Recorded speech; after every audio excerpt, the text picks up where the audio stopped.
بسم اللہ الرحمن الرحیم. ہارون رشید عرض کر رہا ہوں السلام علیکم ورحمۃ اللہ وبرکاتہ. جیسا میں نے کل عرض کیا تھا، صورتحال پی ٹی آئی کے حق میں ہموار ہوتی جا رہی ہے.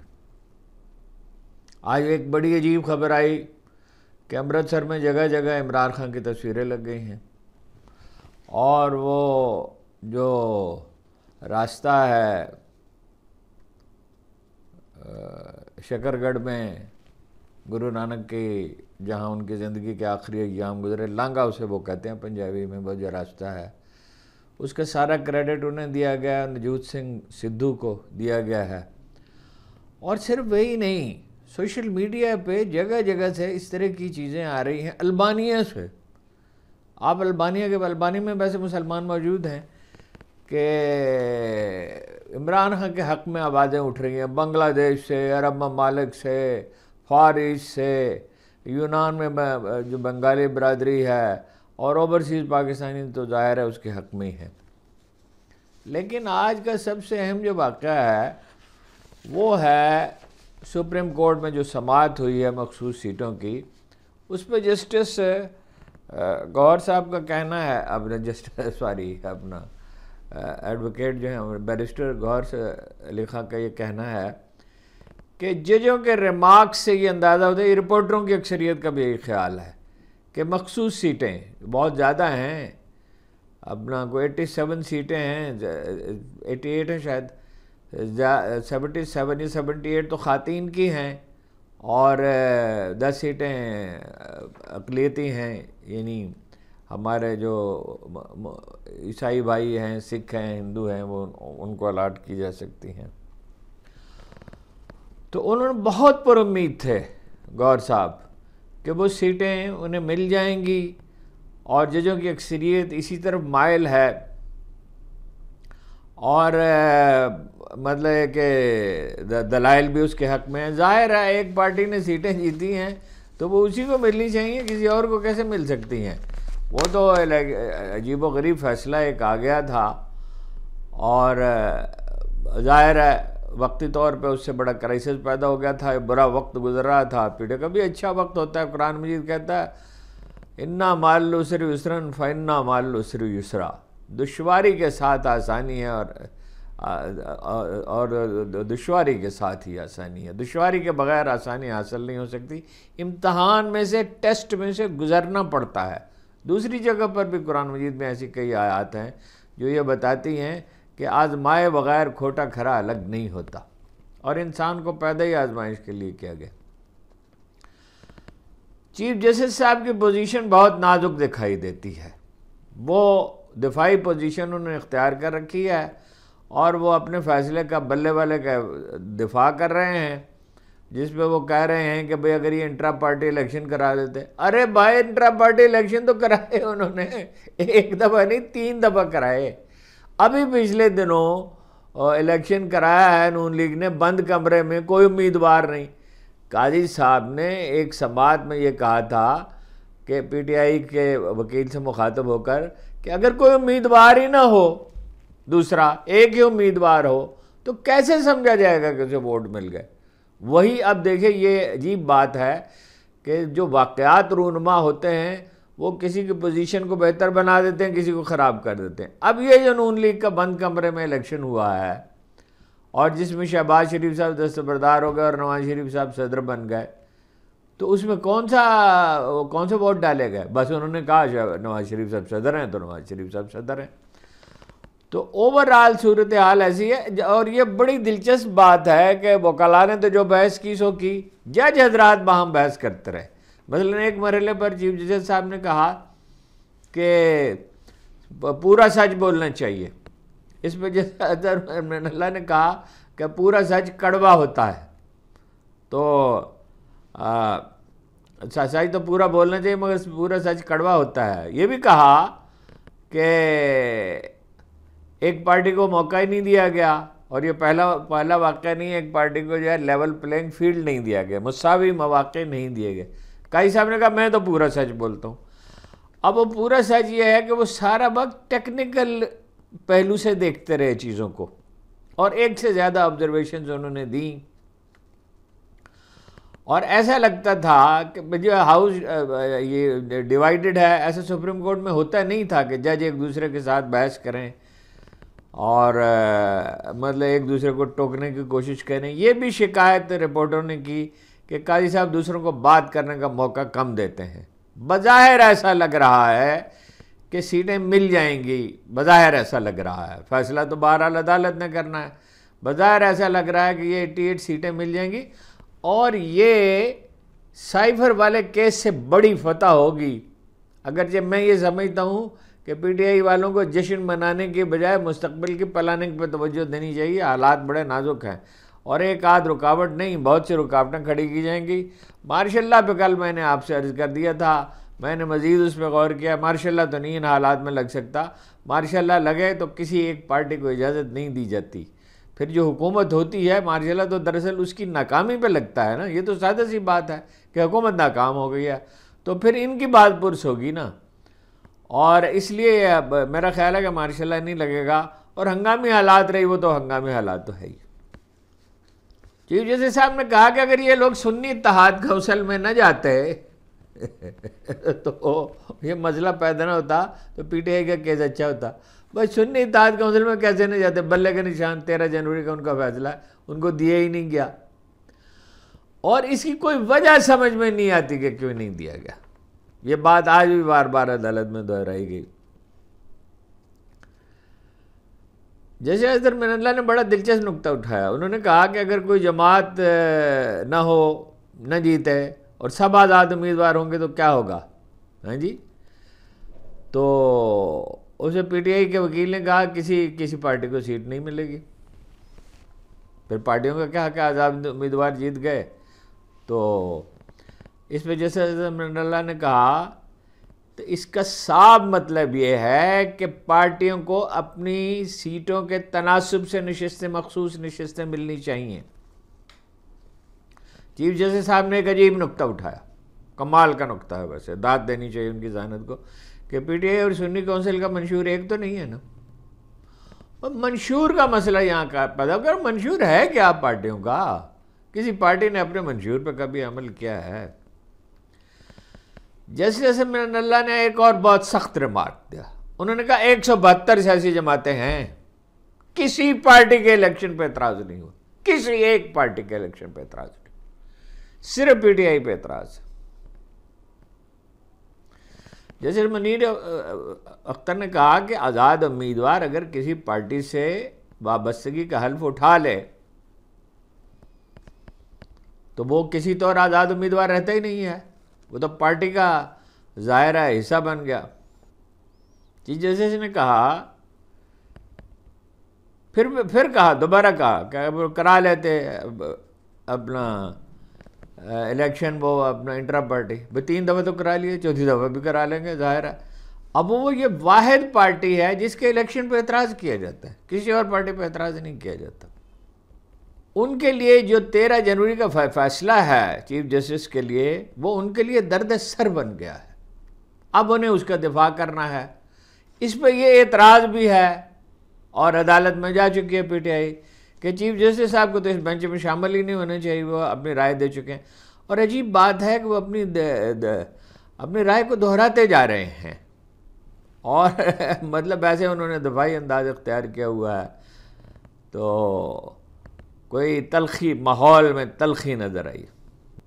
جسٹس منیب اختر کے معاملے میں بھی دوسرے ججوں جیسے عائشہ ملک کو تو انہوں نے بات ہی کرنے کے موقع نہیں دیا، انہوں نے کہا وکیل کو بات کرنی چاہیے. چیف جسٹس نے کہا آئین کی روح پہ ہمیں عمل کرنا چاہیے، منطق پہ نہیں، لاجک پہ نہیں. تو آئین کی روح کیا ہے؟ ظاہر ہے پی ٹی آئی کے نقطہ نظر تو یہی ہے اور ججوں کے اکثریت جو ہے وہ بھی اس طرف مائل دکھائی دی کہ آئین کی روح یہ ہے کہ جو پارٹی جیتی بھی کوئی تو معمولی فتح نہیں ہے، 2/3 سے زیادہ ووٹ حاصل کیے ہیں انہوں نے.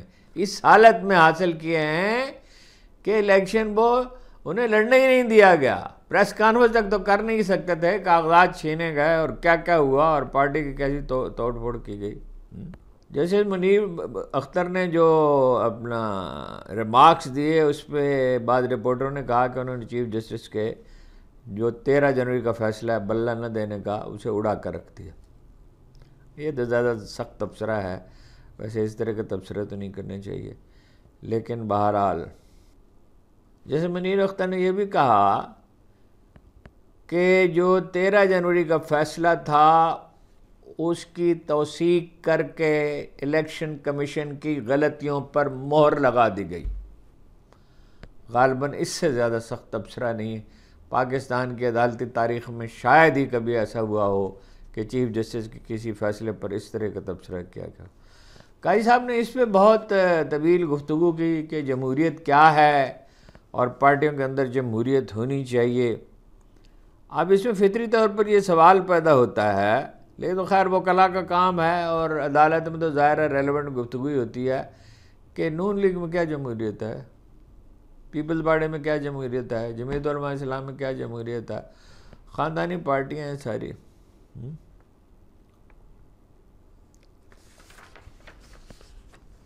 بہرحال ایک بڑی خبر یہ ہے کہ 272 سیٹیں جو چاہیے حکومت بنانے کے لیے وہ نہیں مل سکیں نواز شریف صاحب کے دوست نریندر مودی کو۔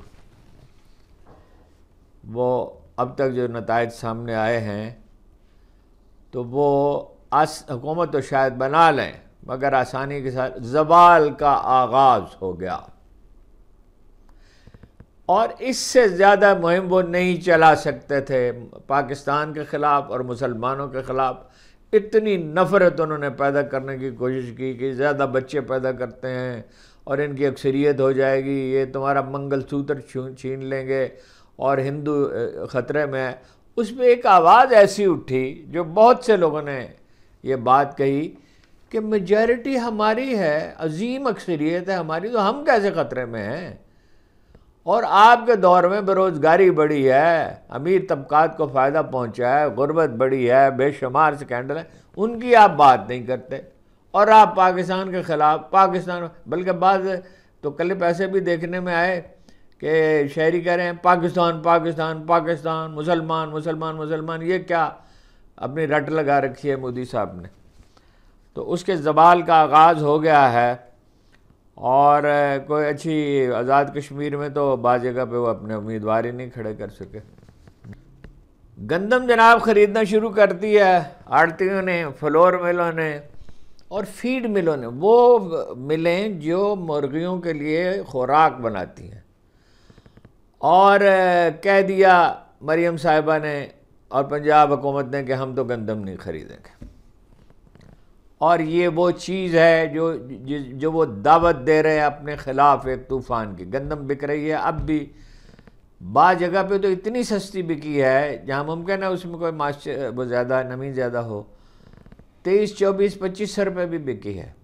اور اس وقت اگر کسان کوئی کسی کے بس میں ہے، بعض بیچارے بالکل ہی مجبور ہیں، انہوں نے آڑتیوں کو ادائیگی کرنی ہوتی ہے، ان پہ شکنجہ کسا ہوتا ہے، تو اگر ہولڈ کر سکتے ہیں تو انہیں ہولڈ کرنی چاہیے، اس لیے کہ گندم اب بھی ملکی ضرورت کا مطابق نہیں ہے، اور یہ بالکل واضح ہے کہ سال کے آخر میں گندم درآمد کرنی پڑے گی۔ پہلے $1 بلین کا نقصان کیا گیا ہے فالتو درآمد کر کے جس وقت ضرورت نہیں تھی، پھر $1.5 بلین کا نقصان، اور گندم بوئی نہیں جائے گی۔ ویسے مفتاح اسماعیل نے زیادہ بہتر بات کہی ہے کہ کیوں نہیں لگاتے اپنا سرسوں، کیوں نہیں لگاتے وہ، یعنی جو سرسوں کی وہ قسم جو ہمارے ہاں استعمال ہوتی ہے، اور پام آئل بھی ہو سکتا ہے کوسٹل بیلٹ پہ۔ اور انہوں نے یہ بھی کہا کہ یہ عجیب بات ہے کہ اتنا بڑا سمندر ہے پاکستان کے ساتھ اور مچھلی کا اتنا بڑا بزنس ہو سکتا ہے۔ مجھے یاد ہے کوئی لگ بھگ 35-40 سال پہلے جاپان $4 بلین کی مچھلی ایکسپورٹ کرتا تھا، مگر مسئلہ وسائل کا نہیں۔ انہوں نے کہا یہ بات مفتاح اسماعیل نے پوائنٹ آؤٹ، مسئلہ وسائل کا نہیں ہے، مسئلہ مینجمنٹ کا ہے۔ اب بات یہ ہے کہ پاکستان جس کے پاس اتنے وسیع مواقع ہیں مچھلی ایکسپورٹ کرنے کے، اس نے آغاز ہی نہیں کیا اس بزنس کا۔ وہ پتہ نہیں یہ شریف برادران کو اور زرداری صاحب کو اس سے چڑ کیوں ہے کہ نئے انیشیٹو کیوں نہ لیں۔ 5 لاکھ ایکڑ ایسی زمین ہے جس میں پام آئل کاشت ہو سکتا ہے، 1 سے 20 کلومیٹر کا کوریڈور ہے جس میں ہوا سے بجلی پیدا کی جا سکتی ہے۔ اور اس وقت دوسرا بڑا بل ہے یہ کوکنگ آئل کا، جو ہے بھی مطلب بہت سب سٹینڈرڈ ہے، اور جسے صحت تباہ ہو رہی ہے اور بعض صورتوں میں تو بڑی خوفناک بیماریاں پھیل رہی ہیں۔ وہ جو آپ منگواتے ہیں انڈونیشیا سے اور ملائیشیا سے، تو کیوں نہیں انکریج کرتے لوگوں کو؟ اور یہ کنولا اگانا، تو یہ کون سا کام ہے جی کنولا اگانا؟ اگر آپ گندم تو آپ کو زیادہ سے زیادہ 1.5-2 بلین کی امپورٹ کرنی پڑے گی، تو کنولا تو اگر آپ پورا کاشت کر دیں، جس میں کیا دشواری ہے، کیا رکاوٹ ہے اس میں؟ کنولا اگر آپ کاشت کر لیں تو آپ نہ صرف اپنی ساری ضرورتیں پوری کر لیں گے، پھر یہ ہے اپنا اولیو کا 6 کروڑ درخت، 6 کروڑ، اگر ان کی پیمند کاری جنگی بنیادوں پہ ہو، فوج سے مدد لی جائے، رینجر سے مدد لی جائے، پولیس سے مدد لی جائے، تعلیمی اداروں سے مدد لی جائے، NGO سے مدد لی جائے، رضاکار اداروں سے مدد لی جائے، شہریوں کو موٹیویٹ کیا جائے، بلدیات سے مدد لی جائے، تو پاکستان تو صرف اسی میں 1-2 سال کے اندر، اور وہ جو جنگلی پودے ہیں اولیو کے، ان سے بھی تیل کشید کیا جا سکتا ہے، اور پاکستانی تیل یہ دنیا میں بہترین ہے، یعنی اٹلی اور سیریا وغیرہ کا سمجھا جاتا تھا کہ بہترین ہے، یہ معیار میں کہیں اس کے برابر ہے، کہیں اس سے بہتر ہے، لیکن یہ سمجھ ہی نہیں آتی کہ اس طرف جاتے کیوں نہیں یہ لوگ، یعنی جو مسئلے کا حل ہے اس کی طرف کشکول اٹھاتے ہیں اور بھاگ پڑتے ہیں۔ اب شہباز شریف صاحب کیا دعویٰ کر رہے ہیں کہ سی پیک کے دوسرے دور کا آغاز ہوگا۔ بھلے آپ کیا، یہ 25 کروڑ آدمی ہیں، اس میں 2-4 کروڑ پر تو پڑھے لکھے لوگ ہیں جو سوشل میڈیا دیکھتے ہیں، کچھ ٹی وی دیکھتے ہیں، ڈسکشنز ہوتی ہے۔ پاکستانی معاشرے میں غالباً سب سے زیادہ بحث سیاست پہ ہوتی ہے، یہ ان معاشروں میں سے ایک ہے۔ او بھائی، آپ لون جو اب قرض ہے وہ ری شیڈول کرانے، اس کے لیے مہلت مانگنے کے لیے جا رہے ہیں، نیا مرحلہ کیا شروع کریں گے؟ $10 بلین ادا کرنے اگلے چند مہینوں میں، $9 بلین کل خزانے میں پڑے ہوئے ہیں۔ یعنی یہ طے کر رکھا ہے کہ قوم کے ساتھ سچ کسی صورت میں نہیں بولنا ہے، جو مرضی ہو جائے۔ ادھر انہوں نے، مریم نے کہا گندم نہیں خریدیں گے، اس سے جناب آڑتی خرید لیتے ہیں، دیکھیے کیا دلیل کیا ہے۔ ویسے تو وہ یہ دلیل بھی دے چکی ہیں کہ یہ سائفر والا جو عمران خان نے پرابلم پیدا کیا، اب دوسرے ملک ہمیں سائفر نہیں بھیجیں گے، یہی معلوم نہیں کہ سائفر ہوتا کیا ہے۔ سائفر آپ کا ایمبیسی بھیجتی ہے، دوسرے ملک تو نہیں بھیجتے، تو وہ تو آڑتی خرید لیتے ہیں۔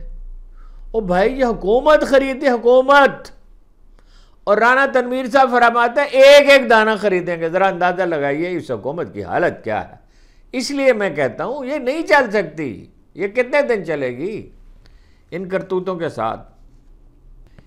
آج یہ بات کچھ اخبار نویسوں نے پوائنٹ آؤٹ کی کہ عمران خان صاحب نے پچھلی دفعہ چیف جسٹس سے بات کرتے ہوئے کہا تھا کہ اڈیالہ جیل کا نظام ایک کرنل صاحب چلا رہے ہیں۔ تو چیف جسٹس صاحب نے یہی نہیں پوچھا کہ کون کرنل صاحب چلا رہے ہیں۔ ایک طرف تو چیف جسٹس صاحب یہ فرماتے ہیں میرے دور میں کوئی مداخلت نہیں، دوسری طرف ایک واضح مداخلت انہوں نے پوائنٹ آؤٹ کی، انہوں نے سوال کو سرے سے نظر انداز کر دیا۔ اس لیے یہ درخواست ان سے کی جا رہی ہے بار بار، آپ کو بینچ میں بیٹھنا ہی نہیں چاہیے۔ بہت ایک طویل گفتگو کی ہے، اگرچہ وہ ذرا آج کی تو نہیں ہے، 2-3 دن پہلے کی ہے اعتزاز احسن صاحب نے، کہ جس میں انہوں نے ایک نقطے پر زور دیا ہے۔ انہوں نے کہا 6 جج نہیں ہیں، 250 جج ہیں، اگر یہ ڈٹ کر کھڑے ہو جائیں، اتحاد قائم کریں، کس چیز کے لیے؟ انصاف قائم کرنے کے لیے، کسی کی حمایت یا مخالفت میں نہیں۔ ظاہر ہے اعتزاز احسن جیسے آدمی سے آپ یہ امید نہیں کر سکتے۔ ویسے تو وہ کہتے ہیں خان صاحب کو بھی کچھ نرمی کرنی چاہیے، اور وہ کہتے ہیں کہ یہ ہے راستہ پاکستان، یعنی خلاصہ یہ ان کی گفتگو کا کہ یہ پاکستان کی آزادی کا راستہ ہے۔ بہت کلک کے ساتھ انہوں نے کہا یہاں ایسے لوگ موجود ہیں جو کہتے ہیں ہم ججوں کی پگڑیوں سے فٹ بال کھیلیں گے۔ انہوں نے مثال دی کہ مریم صاحبہ اور خواجہ صاحب اور جناب مولانا فضل الرحمان سپریم کورٹ کے سامنے گئے، لاؤڈ سپیکروں کا رخ ان کی طرف کر کے ان پہ تبرہ کے لفظ تبرہ انہوں نے استعمال کیا۔ اور یہ کیا زبان ہے، یہ کیا لب و لہجہ ہے، ایک جنگ پوری چھیڑ رکھی تھی سپریم کورٹ کے خلاف۔ اور وہ یہ پر امید ہیں اس سلسلے میں کہ جج اگر عدالتیں جو ہیں وہ انصاف کرنے پر تل جائیں. ظاہر ہے ویسے عدالتوں کے رویے میں بہت بڑی تبدیلی ہے اور یہی اصل خطرہ ہے نون لیگ کو. اس لیے یہ اپنا وزیر اعظم نے کہا شہباز شریف نے کہ کالی بھیڑیں پارٹیوں میں ہیں. کالی بھیڑیں وہ ہیں جنہوں نے نجائز دولت بنائی ہے, جنہوں نے ملک لوٹا ہے. جج فرشتے نہیں ہیں, ججوں میں بھی ہر طرح کے لوگ ہیں, لیکن اس وقت جب جج جو ہیں وہ دباؤ سے نکل رہے ہیں اور آزادی کی طرف جا رہے ہیں تو یہ مبارک لمحہ ہے. کالی بھیڑوں کا سوال کہاں سے آ گیا؟ اور کوئی خدا کا خوف ہونا چاہیے وزیر اعظم کو یہ بات کرتے ہوئے, ججوں کے لیے اس طرح کی زبان استعمال کرتے ہوئے. پہلے 6 جج تھے, انہوں نے کہا اعتزاز صاحب نے, اب 250 جج ہیں. اور چیف جسٹس صاحب سے شکایت کی کہ وہ کیا کر رہے ہیں اس وقت, ہاں جی. اور یہ بھی انہوں نے کہا کہ بالکل جو ڈاؤن لوڈ کے اپلوڈ کیے تھے انہوں نے فارم 45 الیکشن کمیشن نے, اس میں صاف ظاہر تھا کہ نواز شریف کو 25,000 سے زیادہ ووٹ نہیں ملے. یعنی جس میں ان کے مانسہرہ میں تو وہ ہار ہی گئے, شہباز شریف بھی ہار گئے, مریم نواز بھی ہار گئی, اور اس میں اوور رائٹنگ تھی بالکل. اور وہ اون چودھری والے حلقے میں بھی اور بہت سے حلقوں میں بھی, اور اسی لیے انہوں نے وڈرا کیا. اور اگر یہ ہوا, یعنی یہ معاملات کھلے, اور دیکھیے جسٹس اظہر صدیق صاحب چلے گئے عدالت میں, وہ جو ریٹائرڈ ججوں کو لگانے کا معاملہ تھا, اور اس کی سفارش کر دی گئی ہے ان کی درخواست پر کہ فل کورٹ بنایا جائے لاہور ہائی کورٹ کا. تو وہ ججوں کا معاملہ بھی چیزیں, میں نے کل آپ سے کہا تھا کہ وقت کے تیور بدل رہے ہیں, چیزیں عمران خان کے حق میں ہموار ہو رہی ہیں. اسد قیصر صاحب نے بہت واویلا کیا ہے کہ قبائلی علاقے میں صورتحال بہت خراب ہو رہی ہے بارڈر پر, اس کا نوٹس لیا جانا چاہیے. کرائم تو ویسے پورے ملک میں ہولناک حد تک بڑھ رہا ہے, کراچی میں, ملتان میں, لاہور میں, پورے پنجاب میں, اور پولیس ہوئی پڑی. اور پولیس سے جو کام لیا گیا اب اس کا سدھارنا پڑا. FBR اور پولیس, اس میں تو میجر سرجری کیے بغیر اب ملک آگے چل سکتا ہی نہیں ہے. اور IMF مصر ہے کہ ٹیکس جو ہے وہ بڑھایا جائے, اور جو لوگ ٹیکس نہیں دے رہے ان سے ٹیکس لیا جائے سرکاری افسروں سے, اور ان کے اثاثہ جات ان سے کہا جائے ڈکلیئر کیے جائیں سیاستدانوں کے اس پہ. افواہ یہ ہے کہ عمران خان صاحب کو اڈیالہ جیل سے کوٹ لکھپت جیل بھیجا جا رہا ہے. اس میں ایک, اب معلوم نہیں اس میں صداقت کتنی, اب تحقیقات کرنے والا تو کوئی ہے نہیں. افواہ یہ ہے کہ شریف خاندان نے کوشش کی, ان کے ایک آدمی آ کے ملا اڈیالہ جیل کے سپرنٹینڈنٹ سے, اور اس سے کہا, اس سے بات چیت کی, ٹرائی کی گئی کہ ان کا ایک آدمی جو ہے جو جس کا نون لیگ سے تعلق ہو اور وہ اس کو نامزد کریں, وہ عمران خان کا مشقتی لگا دیا جائے. اب ظاہر ہے کہ مشقتی کس لیے لگانا ہے؟ اس کو ذہن میں رکھیں کہ بہت المناک واقعات ہو چکے ہیں, اگرچہ ہر واقعہ تحقیق کا تقاضا کرتا ہے. وہ شوگر مل کے قصے میں جو جعلی کھاتے تھے, منی لانڈرنگ ہوئی تھی, اس میں 2 آدمیوں کو ہارٹ اٹیک ہوا تھا, اس کی تحقیقات کیوں نہیں کی جاتی؟ چیف جسٹس صاحب نے بھٹو کیس تو کھولا, اور بعد اور ماضی کے واقعات پر بھی وہ بات کرتے ہیں, انٹرا پارٹی الیکشن بھی بات کرتے ہیں. اس میں بھی کسی کو غور کرنا چاہیے کہ وہ جو ہارٹ اٹیک ہوا تھا وہ کیوں ہوا تھا. اور یہ جو اس پہ ان کو کوٹ لکھپت جیل منتقل کیا جا رہا ہے, کیا یہ ایک سادہ سا معاملہ ہے؟ کیوں کیا جا رہا ہے؟ آخر کوئی وجہ تو حکومت کو بتانی چاہیے. بہرحال PTI کو اس پہ ویجیلنٹ رہنا چاہیے. ہو سکتا ہے اس میں اپنا کوئی نازک معاملہ ہو اور کوئی اس میں انٹریگ ہو, اس لیے کہ ایسے حالات میں, وہ ایک عرب خطیب نے کہا تھا ایران کے بادشاہ سے جب اس نے ایک جشن برپا کیا کہ بادشاہ حسن ظن ایک بھنور ہے اور بدگمانی بجائے خود ایک تحفظ ہے. شک کی ایک نظر ایسے معاملات میں, خاص طور پہ یہ جو حالات ہیں جس میں عمران خان کو قتل کرنے کی کوشش کی گئی ہے, اور دیکھیے کیسا شاندار وکیل ملا ہے ملزم کو, جس کی تصویریں ہیں وزیر اعظم کے ساتھ بھی اور بہت سے اہم لوگوں کے ساتھ بھی. یہ وکیل اس نے کہاں سے کر لیا؟ اس کے پاس تو کھانے کے پیسے نہیں تھے اور مذہب سے اس کو دور کا واسطہ بھی نہیں تھا جو. اور وہ کیس جو ہے وہ کیوں نہیں اس کی سماعت ہو رہی؟ اس کی سماعت ہونی چاہیے. اور بھی کس کیسز ہیں پی ٹی آئی سے متعلق. کرغیزستان کے سفیر جناب حسن علی زیغم جو ہیں وہ آخر کار پاکستانی طالب علموں کے پاس پہنچے. اس پہ الگ سے ویسے کہ ویلاگ ہونے چاہیے، لیکن انہیں شیم کے اور آپ نے کیا کیا کہ نعرے تو انہوں نے دھتکار دیا گیا پریکٹیکلی. اب دیکھیے یہ ہے ایک مافیا، اس میں پاکستان کے لوگ ہیں، اس میں بنگلہ دیش کے لوگ ہیں، اس میں مصر کے لوگ ہیں، اس میں کچھ اور ملکوں کے لوگ ہیں. کرغیزستان ایک چراگاہ ہے جہاں کوئی آئین کو قانون کو پوچھتا نہیں ہے، غربت ہے، آوارگی ہے اور ایک بے مہار معاشرہ ہے. وہاں عمران خان نے تو ایک ادارے پہ پابندی لگا دی تھی، انہوں نے اس کو مانیٹر کیا ہی نہیں. قوم مرتی ہے، مرے ہزاروں طالب علموں کا مستقبل تباہ ہو گیا. اب پھر اس کی کوئی فکر نہیں ہے. اب بھی اس کا کوئی نظام بنائیں، ان طلباء کا کوئی ٹیسٹ لیں، کوئی میکنزم ڈیولپ کریں، انہیں میڈیکل کالجوں سے کہیں کہ کوئی شام کی کلاسیں شروع کریں، کچھ کریں. آخر وہ ہزاروں طالب علم ہیں اور ہر ایک نے لاکھوں روپے خرچ کیے ہیں اور پردیس کی اداسی اور تکلیف جھیلی ہے. ان کے ماں باپ اور ان کے خاندان اذیتوں سے گزرے ہیں، اسے کوئی حل تو تلاش کرنا چاہیے. یہ جو لیپ اپ ہوتی ہے اور اشک شوئی ہے، اس سے باز آنا چاہیے ان حرکتوں سے. اور یہ سمجھ رہے ہیں یہ سب کرتے رہیں گے اور اس کا کوئی نتیجہ نہیں نکلے گا. نتیجہ تو اس کا ایسا نکلے گا کہ یہ حیرت زدہ رہ جائیں گے. راہل گاندھی کی جناب آج press conference P T V نے دکھائی. عمران خان کی تصویر نہیں دکھائی جا سکتی، نام نہیں لیا جا سکتا، مگر راہل گاندھی نے نکتہ بہت زبردست اٹھایا. انہوں نے کہا میں نے بیوروکریسی کے خلاف، خفیہ ایجنسیوں کے خلاف، آدھی عدلیہ کے خلاف الیکشن لڑا ہے. تو بہرحال اکثریت تو نہیں ملی مودی صاحب کو. نواز شریف صاحب اداس تو اس کو بہت ہوں گے. ریٹائرڈ ججوں کو میں نے آپ کو محمود اچکزئی صاحب نے کچھ نکات اٹھائے ہیں. انہوں نے کہا ہے بڑا ہولناک انکشاف کیا ہے انہوں نے کہ بلوچ اور پشتون اضلاع میں ہزاروں ٹن افیون کاشت کی گئی. اس پہ دنیا میں باویلا مچے گا.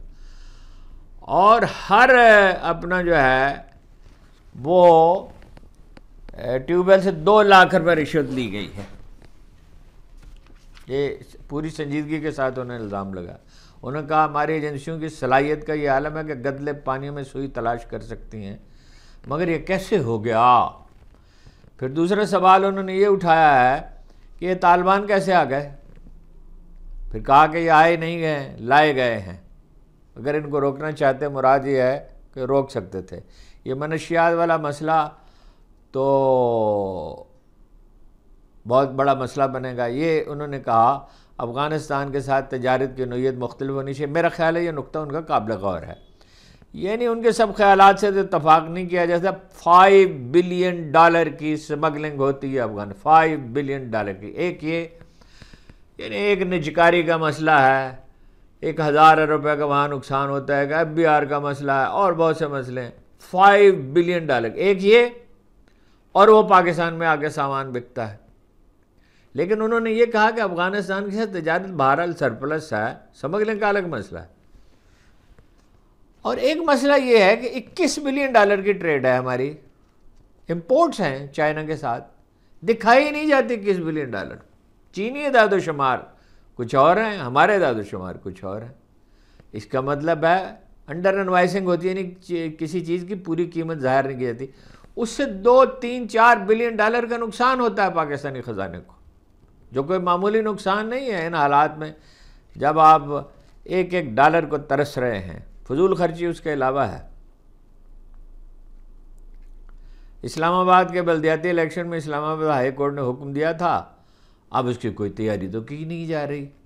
اگر یہ ہوا ہے اسلام آباد کے بلدیاتی الیکشن، چھوٹا سا شہر ہے، سپورٹ کوئی ہے ہی نہیں نون لیگ کی پیپلز پارٹی، برائے نام بھی نہیں ہے.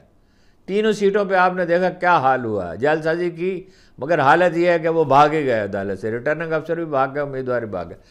بڑی بری شکست ہوگی نون لیگ کو اور پیپلز پارٹی کو. اور میرا اندازہ یہ کہ 70-80% سیٹیں جیت جائیں گے. لوگ غصے میں بہت ہیں، اور اگر یہ سپریم کورٹ میں جاتے ہیں اور الیکشن رکواتے ہیں تو پوزیشن بہت نازک ہوگی. سپریم کورٹ کیوں اس کو روکنا چاہے گی، اور اگر روکتی ہے تو اس کی پوزیشن بڑی نازک ہوگی. اسلام آباد ہائی کورٹ نے حکم دیا ہے جسٹس رفعت امتیاز نے کہ پی ٹی آئی کا دفتر جو بند سیل کیا گیا تھا وہ کھولا جائے. انہوں نے کہا 2022 میں اور 2023 میں نوٹس دیے گئے سابق مالک کو. اور انہوں نے سوال کیا سابق مالک کو, پرانا جو مالک تھا جس نے بیچ دیا تھا پی ٹی آئی کو, اس کو نوٹس کیوں دیے گئے, وہ کھولا جائے. میں نے آپ سے کل عرض کیا تھا, میں دہراتا ہوں, آئے دن کوئی خبر پی ٹی آئی کے حق میں آتی رہے گی. موسم بدل رہا ہے, یہ ابھی تو ہیٹ ویو ہے لیکن خوشگوار دن آنے والے ہیں. آپ کا بہت بہت شکریہ.